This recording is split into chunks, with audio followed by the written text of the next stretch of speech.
Man, we've got some breaking news. I really did not see this one coming. Chito Vera would have been my absolute last pick at who was getting this next shot at bantamweight. I thought there was no way. I was just completely mind-boggled when I first heard the news. Flabbergasted, if you will. I'm completely kidding. This is probably the furthest thing possible from a surprise. The UFC didn't even need to make this announcement. They could have just told us Sean was fighting and tried selling tickets, and we would have all bought it knowing it was Chito Vera. But here we are. Obviously, Chito does not deserve a title shot. I mean, that's just the truth. Merab and Sandhagen, without a doubt, should be the two frontrunners. But here's the thing, though. UFC matchmaking is very circumstantial.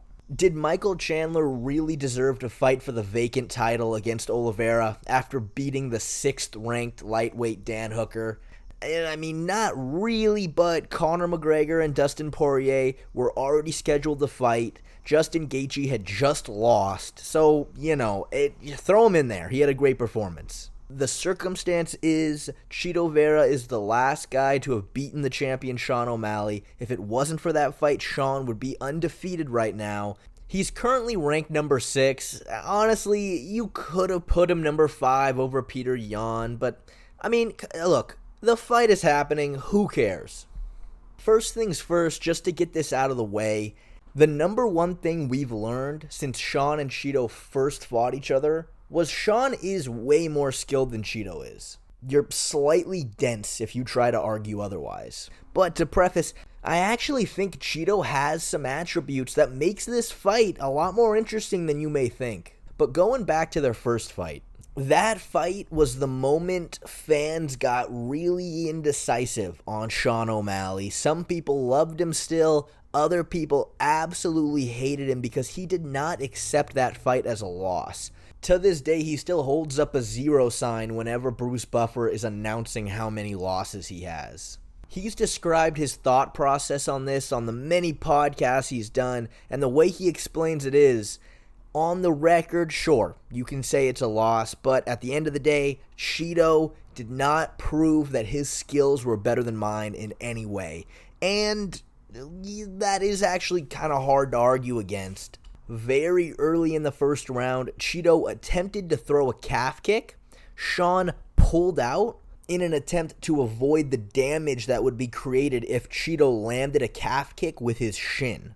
And he was completely successful with this. Chito, in fact, landed this kick with his toes. And there's no arguing that. If you zoom in and you look at it, he landed with his toes, which isn't ideal for hurting your opponent in the slightest. But in this instance, his big toe hit Sean's perennial nerve, which completely shut off his leg, completely compromising him. Sean trips, falls to his back. Chito elbows him into oblivion, and he wins the fight. He does, and he won that fight fair and square. But on the spectrum of how you can lose in MMA, on one end of the spectrum, you have Derek Lewis getting wrestle-fucked by Almeida all 5 rounds. Then on the complete opposite side of that spectrum, you have the Sean O'Malley versus Chito Vera fight. So basically, my point is, I don't think you can take literally anything away from that first fight.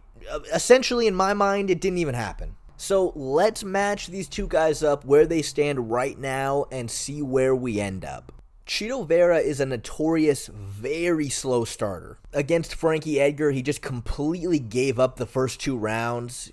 He'd get taken down and then just elect to stay on his back for the entirety of the first and the second round, pretty much just giving up the decision until he landed a nasty front kick. So, fair play to him. His next fight against Rob Font, the first round, he barely threw anything, while Rob Font was landing quite a few good shots. The thing about Chito, though, he stays very defensively sound. He keeps up a tight guard, and he's always moving away from punches.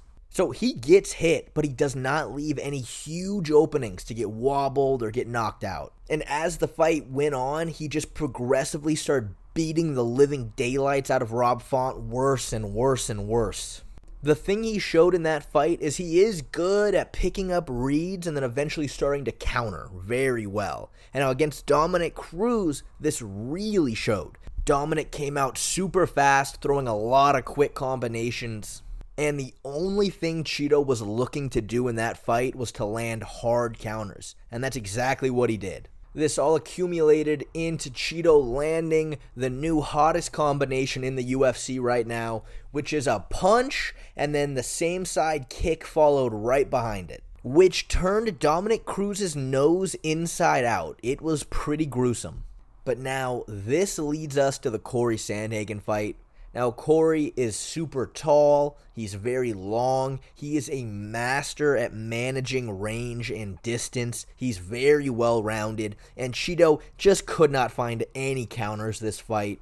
I thought it was hilarious that Chito's coach, Jason Perillo, was telling him in between the first and second round, he was like, Chito, what are you doing? Are you okay? You're fighting really slow, you're not really doing anything. That's actually what Chito always does. Just against other opponents, he does one of two things. He either starts finding counters or his opponent starts to slow down. Well, Sandhagen is a better striker than Chito. It's just that simple. And he is also a volume guy who can go all 5 rounds.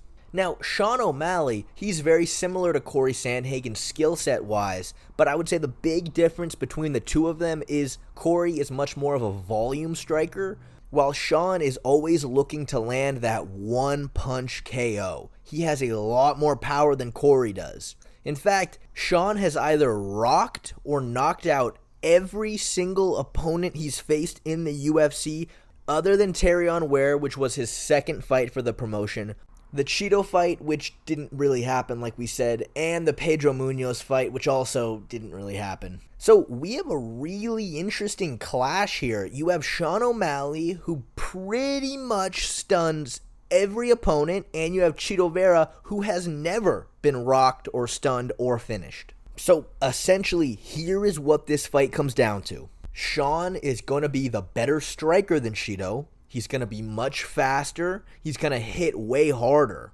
But is he going to be able to hurt and put Chito away? Because if not, Chito is going to go all 5 rounds and just slowly attempt to build momentum. Now, if Sean just continues to outskill Chito throughout the fight like Corey Sandhagen did, well, he's going to win an easy decision. But we've never seen Sean go past the 3rd round. So it's all just a big question mark.